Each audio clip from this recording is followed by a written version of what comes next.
Olá, muito bom dia. O governo não conseguiu concluir a votação da proposta que autoriza um déficit fiscal de 159 bilhões de reais para este ano e o próximo. Senadores e deputados aprovaram já na madrugada de hoje o texto base do projeto que altera a meta fiscal, mas a falta de quórum impediu que fossem votados 2 destaques. Sem a conclusão da votação, o governo vai enviar ao Congresso o projeto de orçamento de 2018 com a meta fiscal prevista no início do ano, com um déficit menor de 139 bilhões de reais. O prazo para que o governo encaminhe o orçamento ao Congresso termina hoje.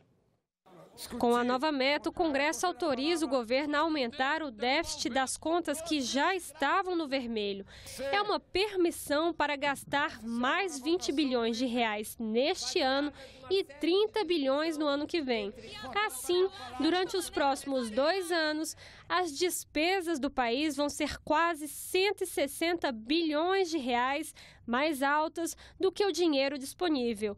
O governo vai ter que pegar dinheiro emprestado e emitir mais títulos da dívida pública. As consequências para a economia são desastrosas. Pode ser aumento da taxa de juros, aumento da inflação, venda de títulos da dívidas, um desequilíbrio econômico total. A continuar nessa batida que o governo Temer tem inclusive implementado, nós estamos no caminho de uma situação muito parecida, lamentavelmente, com a da Grécia. Há que se louvar o esforço do Poder Executivo, mas todo esse esforço não foi suficiente para reduzir o déficit e o governo continua em função da frustração, principalmente da arrecadação, que tem diminuído sistematicamente, teve que ampliar a meta fiscal para manter os serviços essenciais do governo em funcionamento. Este é o 6º ano seguido que a receita é menor do que estava previsto na Lei de Diretrizes Orçamentárias. Isso bagunça o planejamento do país, porque a LDO é a responsável por colocar prioridades na administração pública federal. Até o 3º bimestre de 2017, o governo já trabalha com uma conta que prevê quase 43 bilhões de reais de frustração de receita. Em entrevista após a sessão do Congresso, Eunice Oliveira explicou o que aconteceu na sessão de ontem e como fica a situação do orçamento e da meta fiscal daqui para frente. Nós aprovamos aqui a meta fiscal. Está aprovada a meta fiscal para 159 bilhões de reais. Então a meta está aprovada. Nós temos duas emendas de destaque que não altera, inclusive, a meta, mas não tivemos mais quórum na Câmara dos Deputados para votarmos as duas últimas emendas. Portanto, como não altera absolutamente nada, o governo, pelo prazo, tem que encaminhar com a meta antiga e atualizar a meta que foi aprovada aqui. Então, por esse motivo, nós encerramos a sessão e convocamos uma sessão para terça-feira, uma vez que nós já votamos aqui todos os vetos pendentes. Não há nenhum veto pendente, apenas 2 emendas. Nós votamos entre ontem e hoje, nós votamos durante 11 horas ontem e durante 11 horas e meia hoje.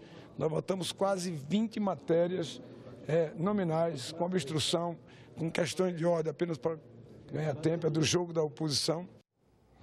E agora é hora de conferir a agenda das comissões do Senado para esta quinta-feira.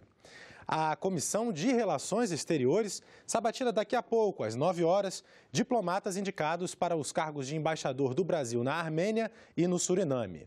Às 9h45, reúne-se a comissão que avalia o Código Brasileiro de Aeronáutica. E às 10h05, a CPI dos maus-tratos contra crianças e adolescentes faz audiência pública com delegados da Polícia Civil e da Polícia Federal. A CPI do BNDES ouviu nesta quarta-feira o diretor financeiro da instituição. Os senadores fizeram perguntas sobre a liberação de empréstimos para o exterior e questionaram a dificuldade em abrir as operações do banco. Carlos Tadeu Gomes, que assumiu o cargo há um mês, explicou o papel do banco na economia nacional. O Brasil é escravo do curto prazo. Isso aí que gera uma série de distorções na nossa economia e leva o BNDES a ter um papel fundamental. Sem ele, não tem longo prazo hoje na economia. Agora, evidentemente que o banco tem práticas de governança as mais modernas possíveis. O relator da CPI quis saber por que o BNDES emprestou dinheiro para a construção do porto de Mariel, em Cuba, durante o governo Lula. Até hoje a gente não sabe se foi 800 bilhões, se foi 1 bilhão, se foi 1 bilhão e 200. E a pergunta é, por que fazer em Cuba se podia fazer no Brasil? São decisões de governo que o BNDES simplesmente executou-as. Em relação à infraestrutura no Brasil, óbvio que é uma demanda enorme, mas essas obras no exterior também, se tudo funcionar bem, vão gerar emprego aqui, que por sua vez vão gerar renda e vão gerar mais obras de infraestrutura. A necessidade de transparência nas operações do BNDES foi citada pelo senador Lazier Martins. Eu mesmo estou lutando com um projeto há mais de um ano para acabar com o sigilo nas operações do BNDES, respeitando algumas circunstâncias em que o sigilo deve ser mantido. A CPI aprovou um requerimento para ouvir a Procuradora-Geral da Bolívia, que acusou o governo Maduro de envolvimento no esquema de corrupção da construtora brasileira Odebrecht. Essa procuradora tem feito revelações bombásticas, né? Espero que ela possa contribuir aqui, trazendo novas informações. A primeira fase da CPI, que pretendia ouvir especialistas, está terminando. Na próxima fase, começam as oitivas. O calor do debate mais ideológico fica para uma outra etapa. Nesse primeiro momento, a gente está trazendo mais luz para essa arena política, essa comissão, que evidentemente tem um papel de apurar tecnicamente os fatos que ali ocorreram no BNDES com esses empréstimos a empresas nacionais fora do Brasil. A comissão mista, que analisa a medida provisória 780 do Programa de Regularização de Débitos Não Tributários, aprovou nesta quarta-feira o relatório do senador Wilder Moraes. O programa é uma espécie de refis que permite a renegociação de dívidas com autarquias, fundações públicas federais e com a Fazenda Pública. A reportagem é de Emily Bank, com supervisão de Patrícia Nogueira. No relatório, o senador Wilder Moraes acolheu 3 emendas e alterou o texto original do Poder Executivo. A medida provisória permite a renegociação e o parcelamento das dívidas não tributárias, que são, por exemplo, as administrativas e trabalhistas. O texto agora segue para os plenários da Câmara e do Senado. A expectativa do governo com a medida é arrecadar cerca de 3,5 bilhões de reais. O presidente do Senado, Eunício Oliveira, negocia com o presidente Michel Temer uma política de queda continuada dos juros para os fundos constitucionais de financiamento do Nordeste, do Norte e do Centro-Oeste. Uma medida provisória que vai tratar do assunto deve ser encaminhada ao Congresso Nacional nos próximos dias. Eunício defende que os fundos regionais têm a função de estimular investimentos nos estados menos industrializados e não trazer lucros exorbitantes às instituições bancárias estatais. Para ele, atualmente, essa lógica está invertida. A comissão mista da medida provisória que cria a Agência Nacional de Mineração apresentou o plano de trabalho nesta quarta-feira. Os detalhes com a repórter Paula Groba, da Rádio Senado. O relator da medida provisória, deputado Leonardo Quintão, apresentou o plano de trabalho com a previsão de 5 audiências públicas que devem ser realizadas antes da apresentação do parecer preliminar. A previsão é de que até o final de setembro a comissão tenha conhecimento do parecer do relator. A medida provisória cria a Agência Nacional de Mineração, que vai substituir o atual Departamento Nacional de Produção Mineral. A nova agência terá a infraestrutura para executar ações como a Política Nacional de Atividades de Mineração e a fiscalização dessas atividades. É com muita expectativa de que agora nós possamos realmente começar a discutir cada um dos assuntos em cada comissão mista das medidas provisórias, de tal forma que ao final do prazo, depois de aprovada nas comissões, passado no plenário da Câmara e do Senado, possa ser sancionado pelo presidente algo que venha destravar a mineração no nosso país, que venha trazer uma compensação real aos estados e municípios mineradores. Mais vagas para estudantes de baixa renda. Foi o que defenderam os participantes de audiência pública promovida pela comissão mista que analisa a medida provisória do novo FIES, o Fundo de Financiamento Estudantil. Com a medida provisória, o governo pretende garantir 310 mil vagas no ensino superior privado. Desse total, 100 mil para estudantes com renda familiar mensal de até 3 salários mínimos por pessoa.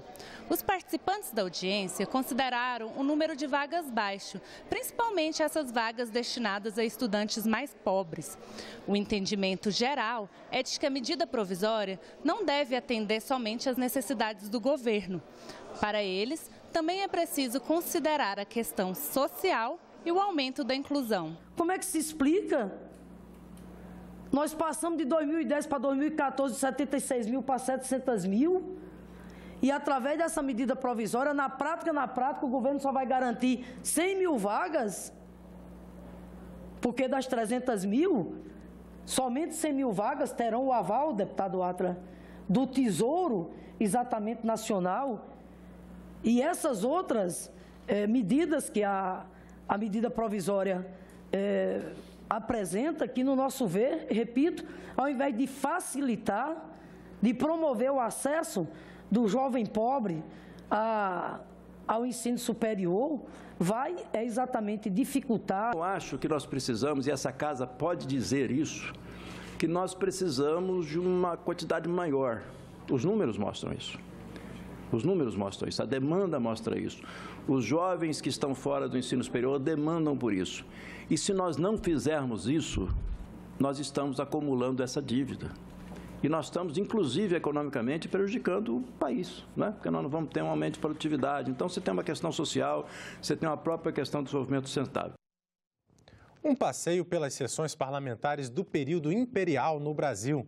Na exposição Falas do Trono, o visitante terá acesso aos discursos proferidos pelos parlamentares e pelos regentes nas aberturas e fechamentos das sessões plenárias da época do Império. A documentação é autêntica e original e faz parte do programa Memória do Mundo, da Unesco, desde 2014. A abertura da exposição está marcada para as 10 horas da manhã no Salão Negro do Congresso Nacional. A Câmara aprovou nesta quarta-feira a medida provisória que cria a taxa de juros de longo prazo dos empréstimos do BNDES, que passa a valer a partir de 1º de janeiro de 2018. A nova taxa substitui a antiga TJLP.